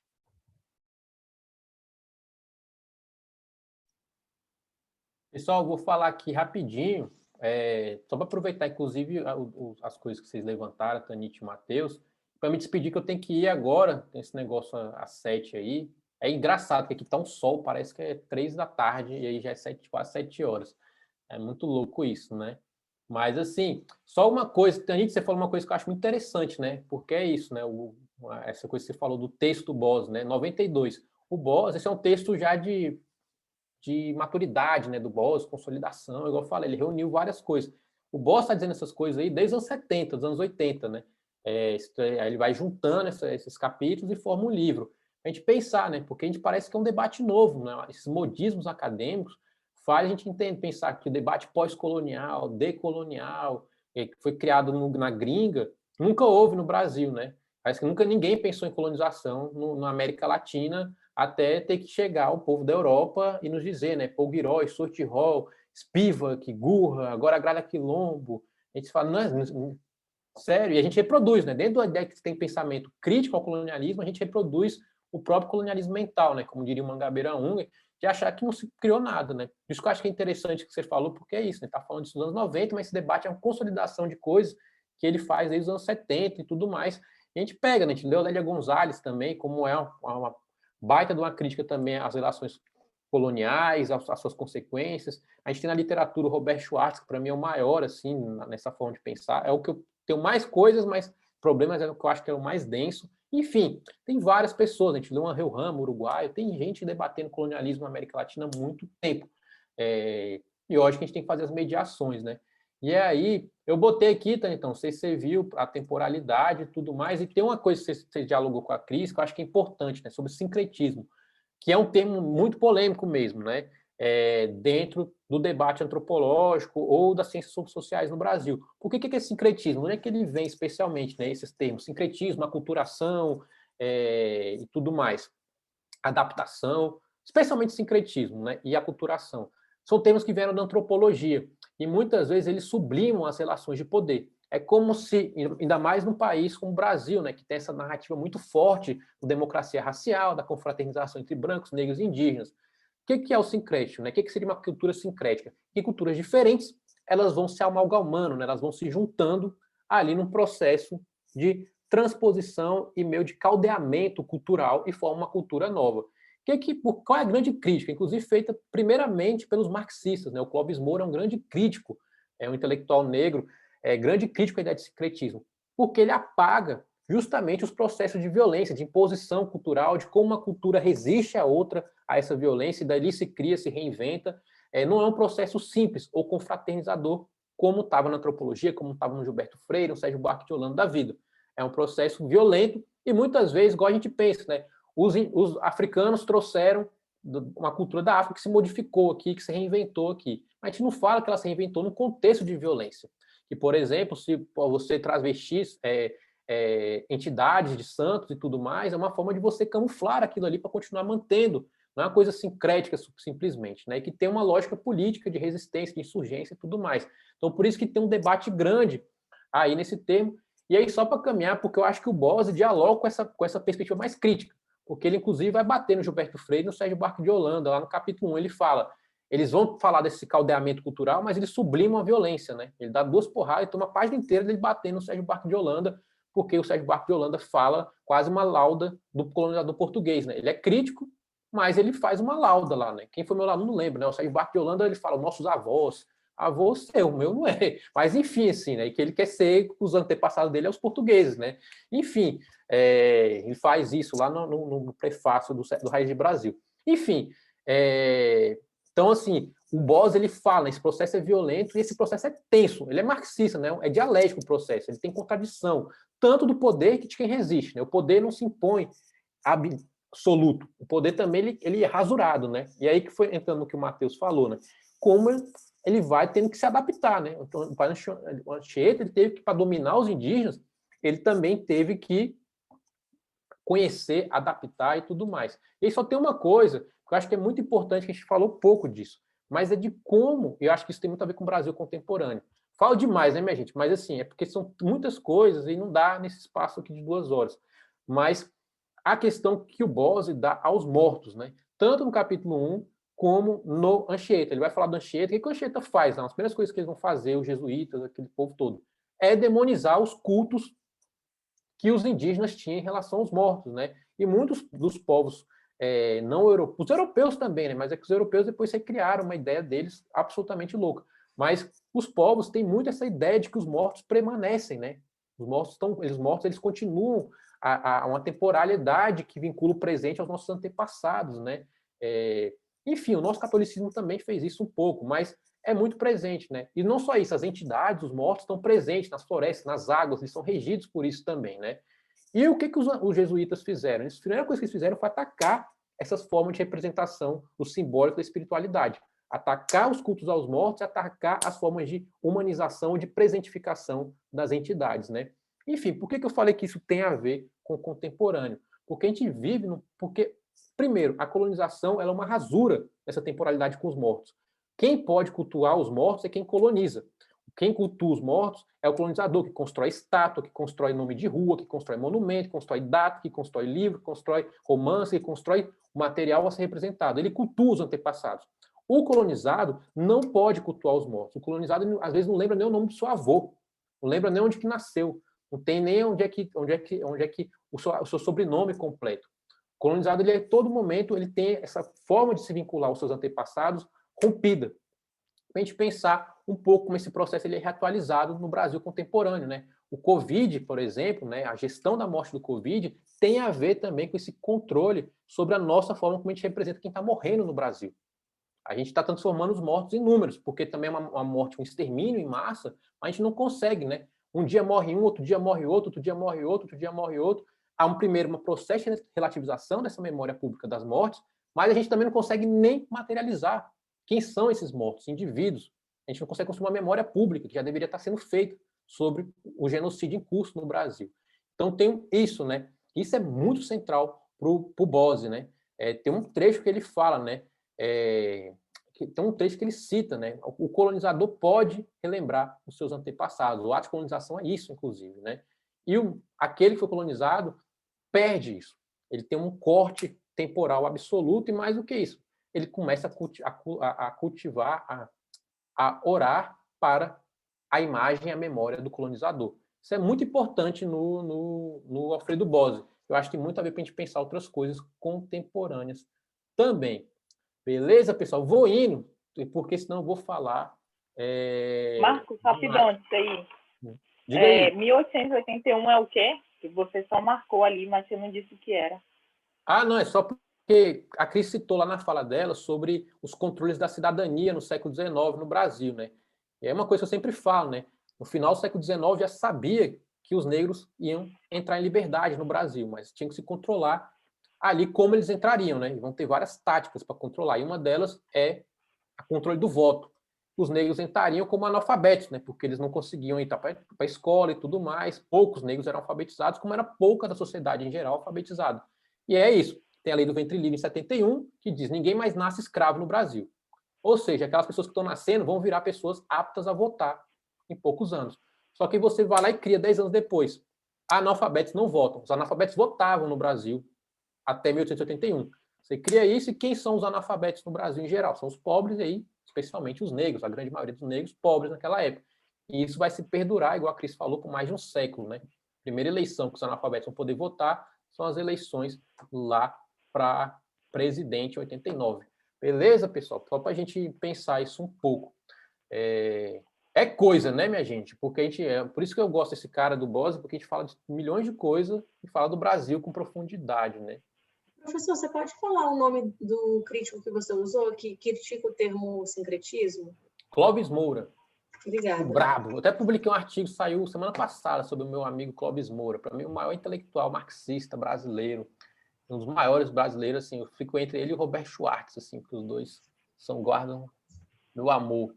E só para finalizar, eu vou utilizar a pergunta do Enzo, que ele falou mesmo assim, qual seria a palavra que a gente poderia usar? Eu dei como resposta a palavra confluência. Essa é mais tranquila?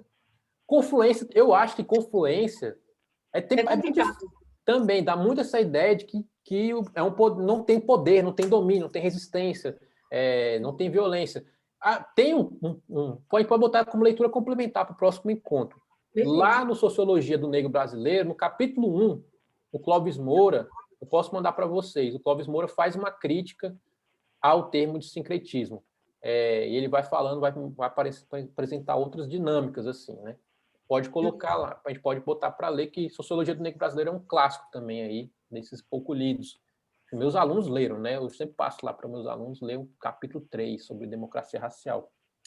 Beleza, pessoal? Obrigada. É isso. Vou lá, que senão o povo vai daqui a pouco, cadê o Marcos para testar o microfone? Um beijo, pessoal. Mas vocês continuem aí, pô, debatendo. Eu que vou aproveitar agora para fazer o motim, instituir aí o professor. Um beijo, pessoal. É nóis. Vamos começar. Eita, ele ainda está aqui. Qual o nome do motim? Nossa, eu adorei que você trouxe, Tanit. Eu não sabia. Eu achei super interessante. Já anotei aqui para procurar depois. Eu fiquei com receio de ter sido grossa. Eu falei, gente, será que eu fui indelicada para apresentar sobre isso? Você foi super de boas. A gente está na academia, tem que Mas é porque é isso, né? Porque vem muito desse contexto. A gente não dá nome às coisas, né? Isso tipo, foi uma violência, e aí a gente pegar e falar como secretismo, como se fosse uma coisa passível de trocas, né? Tipo, eu acho que o secretismo, eu acho que ele está muito, né, nessa pegada, assim, né? Eu acho que talvez, por exemplo, como o espiritismo que faz com relação à ciência, vamos dizer assim, entende? Tipo, que é um pouco voltado... É isso mesmo, né? O espiritismo é voltado para a ciência, né? É uma coisa mais filosófica, né? Isso. Então, eu acho que ali... E olha que eu posso estar escorregando aqui no conceito, né? Mas minimamente, eu talvez, que pode se parecer, porque tem ali mais ou menos umas relações ali que você não vê tantas violências, você não vai ver a academia atacando o secretismo atacando a academia, ou tipo, no sentido de que um vai apropriar tudo e o outro deixar sem nada, assim como a colonização fez, entende? Eu acho que é um pouco mais nesse sentido, porque eu acho que quando a gente vai falar de violência, nessa lógica de como que o Alfredo Borges ele colocou, né? De desapropriar essas noções. Então, tipo, a gente tem que pensar e está desapropriando, está retirando, né? Não, isso é incrível. Foi o que vocês apresentaram, né? Com relação ao colono, né? Então, tipo, através desse verbo, como que isso está apresentado? Então, tipo assim, até a ausência da informação, quando ele falou de questões raciais, né? Com relação ao culto africano, né? A gente vê que ele não conseguiu ter muitos acessos, pelo menos assim, do que eu li, né? Tipo assim, eu ficava até empolgada, agora ele falava um pouco, aí dava tipo uma frase, 2 frases só, falando sobre a questão africana, mas ele ia preciso ali e falava sobre aquilo, assim, né? Eu acho que é uma coisa assim, mais certeira, pá. Interessante, boa visão. Eu achei interessante que o Enzo está trazendo aqui, que ele falou assim, também percebi o secretismo dentro do mito da democracia racial. E também foi um termo que eu comecei a ter contato aqui, aquela ideia do mito da diversidade, aquela questão de que assim, foi tudo tranquilo, somos diversos, aquele padrão, né? E parece que isso comunica muito também, né? A ideia do sincretismo, olha que lindo, o Brasil é feito com sincretismo religioso, a gente tem um pouco de tudo. Sendo que, na verdade, foi um processo de muita violência, né? Não foi uma coisa, assim, bonita, não é uma coisa exatamente legal de se ver. Eu acho bem interessante mesmo. Eu achei super interessante porque, assim, quando você fala dessa questão linguística, às vezes a gente não se apega e muita gente acha que é besteira, mas eu não acho. Pelo contrário, porque eu acho que é uma violência simbólica muito grande. Então, assim, às vezes você entende muito de uma pessoa, claro que às vezes ela não tem nem noção do que ela está fazendo, né? Mas, assim, pela forma como ela se comunica, pelas palavras que ela escolhe usar. Então, assim, são sistemas e a linguagem também é um grande fator de opressão. Então, eu achei muito legal. Eu, inclusive, agradeço. Não, você não foi nem um pouco grossa te respondendo, foi super de boa. Eu agradeço demais. A gente esqueceu de fazer nossa foto. Agora já tá só a galera e os dois calouros. Eles já podem participar da fofoca. A gente tira mesmo assim? Vamos tirar. Gente, a gente vai tirar uma foto. Se vocês quiserem ligar a câmera, esse é o momento de vocês mostrarem a vossa beleza. Enzo. Oi, Enzo. Você com a blusa do Brasil, Enzo? Essa altura do campeonato, cara. É claro. Brasil. Nossa, Enzo. Lembra da violência simbólica que a gente estava conversando há pouco. Pode deixar. Mas eu tô lembrando mais de contexto de eleição, tá? Não é nem tanto futebol. Falta um ano ainda. Muita água para rolar. Mas uma coisa que eu achei massa do Marcos, que ele falou da questão do coronavírus aqui no Brasil, é que a gente fala em números, né? Lá nos Estados Unidos, eles têm uma cultura mais de associar a nomes, a imagens e a questão da guerra, né? Lá já estão começando a passar veteranos de guerra que estão morrendo. Na época da Guerra do Vietnã também, todo dia à noite passava o nome de todos os mortos em combate, né? E a bandeira dos Estados Unidos atrás. Eles têm uma questão mais, assim, pragmática dessa questão. O Brasil está mais negligente em todos os campos, né? Saúde, ciência, governo, economia, tudo. E isso eu acho que a gente vai ter para a história, não só para a história, né? Mas eu acho que como isso vai marcar muito também até com relação à memória, né? Futuramente, né? Que memória é essa que a gente está guardando a partir desses números, assim, né? Que é uma guerra que a gente está vivendo, na verdade, né? Sim. Essa guerra contra um vírus que não conhecemos, mas enfim. E o medo maior que a gente estava debatendo em um grupo de sociologia, que a gente tem da escola, inclusive, não é nem de faculdade mais, é a questão da banalização, né? A gente percebe o número de mortes passando aí de 2.000 por dia, 3.000 por dia, e depois a gente vai ver isso ocorrer com outras coisas, guerra, epidemia, chuvas, que sempre ocorre aqui, região ali de Minas Gerais, e depois a gente vai falar, choveu, desabou, morreu 20.000, beleza, é bem um risco que a gente corre, né? Bora fazer nossa parte. Quem vai fazer a fotinha? Ana, vocês ainda está por aí? Daniel, Júlia. Oi, eu tô aqui, mas não tem como eu tirar o print porque eu tô pelo celular. Eu posso tirar. Eu só... Peraí, deixa eu ver se eu consigo. As outras pessoas estão confortáveis para tirar foto? Todo mundo está feliz, confortável, está tranquilo. Deixa eu tirar... Tá, eu vou fazendo 3, tá? 1, 2, 3. Tá. Top, tirei. Foi. Eu vou... Deixa eu ver aqui, vou mandar no grupo. Eu achei um artigo aqui, eu não sei se ele é bom no Cielo, sobre o termo sincretismo. Eu vou ler mais tarde, eu vou procurar ler esse trem que o professor falou. Vou pesquisar também sobre isso, na visão do Clóvis, que ele falou lá. Desde o ensino médio eu tenho essa pesquisa sobre, né, Sérgio Buarque, Darcy Ribeiro. Ah, você gosta dessa área? Detalhe. Depois que todo mundo saiu. Aí eu coloquei no grupo, tipo assim, oi, gente. Então, depois que todos vocês saíram, a gente resolveu tirar uma foto. Ai, mas parece muito rolê na vida real, né? Que a gente sempre esquece de tirar foto e depois que todo mundo já foi embora, só as pingas, aí a gente vai e tira foto. Meu Deus do céu, o IDP tá gravando isso? Não, né? Aquela... Tá Tá gravando. gravando. Ai, que beleza. É isso, eu sou bem amada na faculdade. Ai, gente, mas é isso, eu vou ter que sair porque daqui a 10 minutinhos eu tenho aula de novo. Foi um prazer, espero que vocês tenham Eu gostado. também. Mas é isso, um beijão. A sala, ela fecha? Ela vai fechar automaticamente? Acho que não, Você Tanite, sabe? não tenho certeza. Acho que não, porque a reunião recorrente, pelo menos nas aulas mesmo, é assim. Aqui deve ser semelhante. Eu não sei se ele Eu estou copiando o negócio que o Marcos falou aqui no caderno. Acho que eu vou copiar mesmo jogar no Word, né? Depois passar para o entendi. pro caderno. Joga no Eu tô desde hoje no computador Mas também. você pode, então, só, tipo assim, fechar sua câmera e continuar. Tanite. Se você não quiser ser vista. Oi.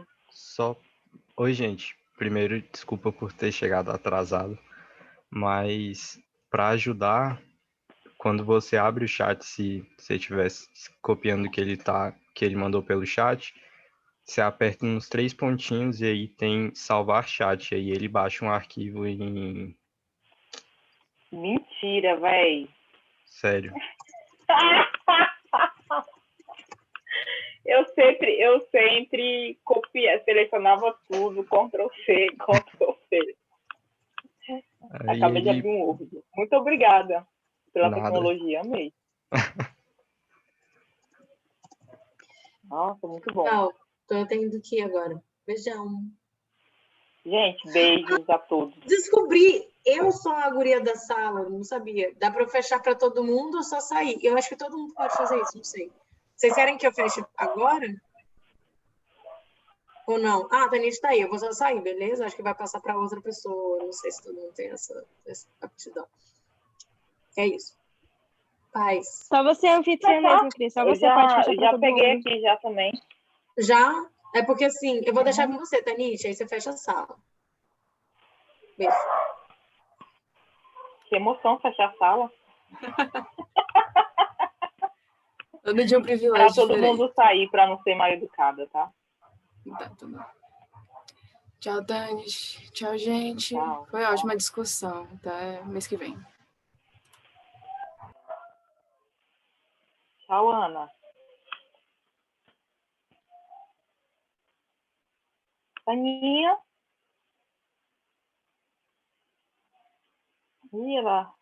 A Aninha foi em algum lugar. Eu vou sair e deixar ela fechar agora.